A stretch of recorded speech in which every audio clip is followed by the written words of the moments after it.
We have a professor slash dominatrix who is causing a controversy in the University of New Mexico.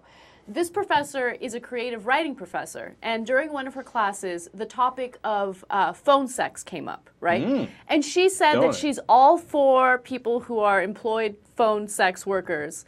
And she started looking into it, and she decided to be a phone sex worker as a part-time job while she's a professor. She was getting divorced. She was getting divorced. Money. Yes, and she needed money to pay for her mortgage, so she thought it'd be a good idea.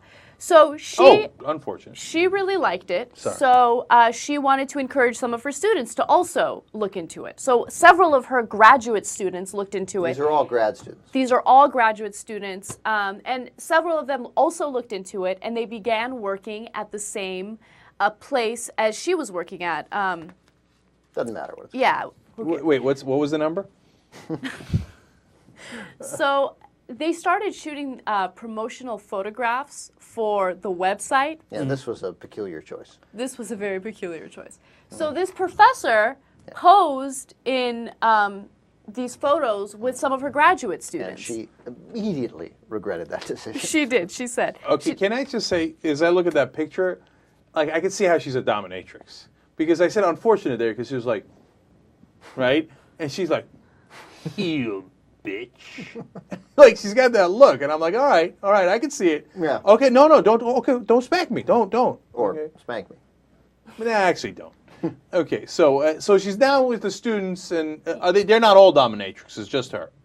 Yeah, No, they might be. They're all phone sex. But they're all workers. doing phone sex of some sort. They're all doing phone sex. They're employed under this one company.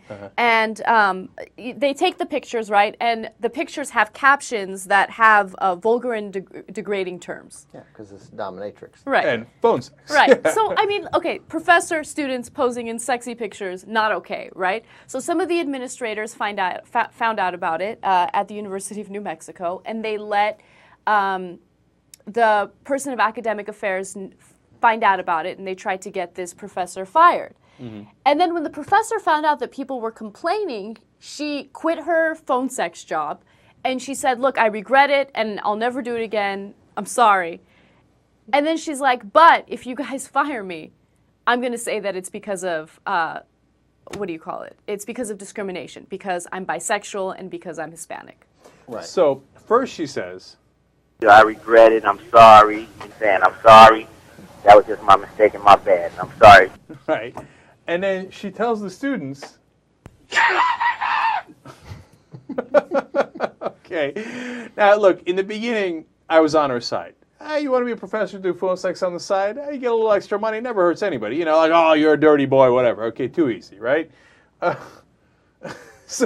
But then she rooks the students into it. I'm like, whoa, wait a minute. Now this is getting a little dicey, okay? Then they're taking pictures together. This is crazy. Well, but I'm not sure she should have gotten fired, but boy, is that a massive issue, right? I get why it's a massive issue. yeah, I don't get why it's a massive issue. I really don't. I don't know what the rules are. They're different at some schools. I don't care about having it. I really don't care about a student-teacher relationship with grad students. It's one thing if this is like done under wraps and it's not part of the curriculum, okay? But she made this a topic of discussion in the classroom, and it made a lot of the graduate students uncomfortable. No, you can't have it. You're crazy, Ben. You can't have it. No, first of all, like personally, I wouldn't want to hear about my professor posing in dominant. She didn't talk about her career as it.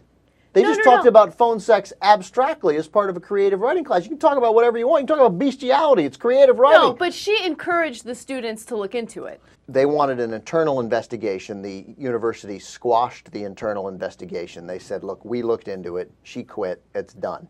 Then this woman said, if it's done through, if there's like an academic investigation done by my English department, then she threatened the nonsense discrimination suit.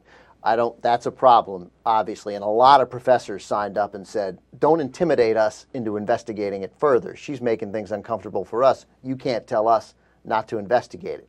I never got the sense that in her class she was encouraging people to phone sex it up. When students brought up phone sex work in her classes, Ms. Chavez, who describes herself as a pro-sex feminist, spoke approvingly of how empowering such jobs were and how the students had found a great way to gain outside income and life experience they could draw upon as writers. Oh, Ms. Chavez. I didn't know she was Latina. Then obviously this is discrimination.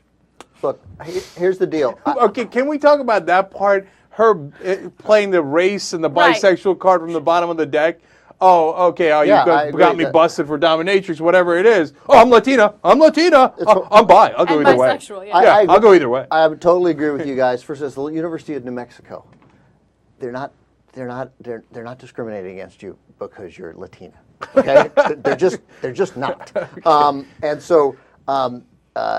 But I didn't get from reading that she was encouraging students to. It's a creative writing class, and here's what you're going to get: a feminist, empowered, sexual, and bisexual creative writing teacher.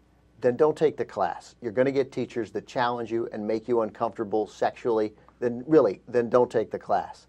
And you can complain about it and tell other students not to take the class. It's fine. These are grown-ups. These are graduate students, and they don't get to complain about anything unless they're being pressured into doing something, and there's no evidence of that.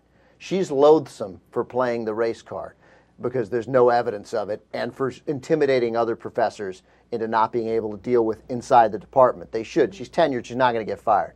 She was right to quit, but these students, they got to get beyond it. And there was one notion of a parent being out. These are grown-ups. There are no parents involved. My last clarification is, look, I said from the beginning, I'm not sure she should be fired, right?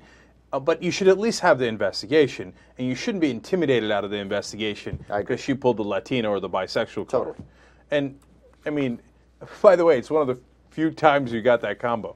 I know, seriously. Right. Well, you discriminate against me for being a Latina, and in case that doesn't work, also because I'm bisexual. She sounds like a bit of a pain in the ass, but this thing also sounds like it just really spiraled out of control very quickly. And for the love of God, why did she take the pictures? Yeah, seriously. Yeah, come on. God, if she was just a little hotter, the Latina bisexual I thing knew would have been awesome. I knew you weren't going to get beyond that. It was I was looking at that. I'm like, that's just. I mean, that's where this conversation's going to end. If she looked like Rosario Dawson, instantly not guilty.